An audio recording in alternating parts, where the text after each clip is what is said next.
which, immortalized in stone, would go down to posterity stamped with the name of Raymond. She awaited with eagerness the return of her messenger from the palace. She listened insatiate to his account of each word, each look of the protector. She felt bliss in this communication with her beloved, although he knew not to whom he addressed his instructions. The drawing itself became ineffably dear to her. He had seen it and praised it.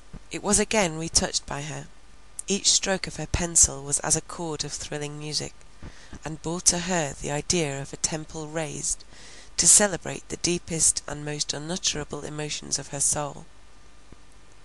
These contemplations engaged her, when the voice of Raymond first struck her ear, a voice, once heard, never to be forgotten. She mastered her gush of feelings, and welcomed him with quiet gentleness. Pride and tenderness now struggled, and at length made a compromise together. She would see Raymond, since destiny had led him to her, and her constancy and devotion must merit his friendship. But her rights with regard to him, and her cherished independence, should not be injured by the idea of interest, or the intervention of the complicated feelings attendant on pecuniary obligation, and the relative situations of the benefactor and benefited. Her mind was of uncommon strength. She could subdue her sensible wants to her mental wishes, and suffer cold, hunger, and misery, rather than concede to fortune a contested point.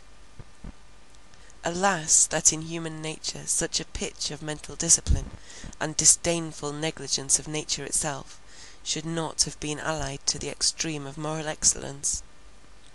But the resolution that permitted her to resist the pains of privation, sprung from this too great energy of her passions, and the concentrated self-will, of which this was a sign, was destined to destroy even the very idol, to preserve whose respect she submitted to this detail of wretchedness. Their intercourse continued. By degrees Evadne related to her friend the whole of her story, the stain her name had received in Greece, the weight of sin which had accrued to her from the death of her husband. When Raymond offered to clear her reputation, and demonstrate to the world her real patriotism, she declared that it was only through her present sufferings that she hoped for any relief to the stings of conscience; that, in her state of mind, diseased as he might think it, the necessity of occupation was salutary medicine.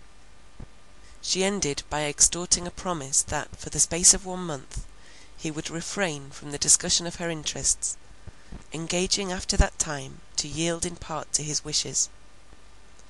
She could not disguise to herself that any change would separate her from him, now she saw him each day. His connection with Adrian and Perdita was never mentioned. He was to her a meteor, a companionless star, which at its appointed hour rose in her hemisphere, whose appearance brought felicity, and which, although it set, was never eclipsed.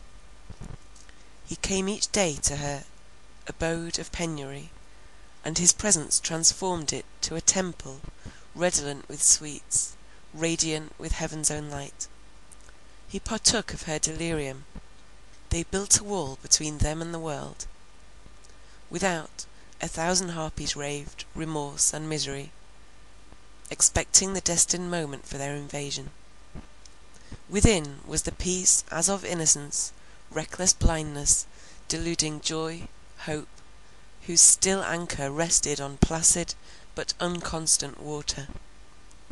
Thus, while Raymond had been wrapped in visions of power and fame, while he looked forward to entire dominion over the elements and the mind of man, the territory of his own heart escaped his notice, and from that unthought of source arose the mighty torrent that overwhelmed his will, and carried to the oblivious sea fame, hope, and happiness. End of Volume 1, Chapter 7. Recording by Philippa Willits.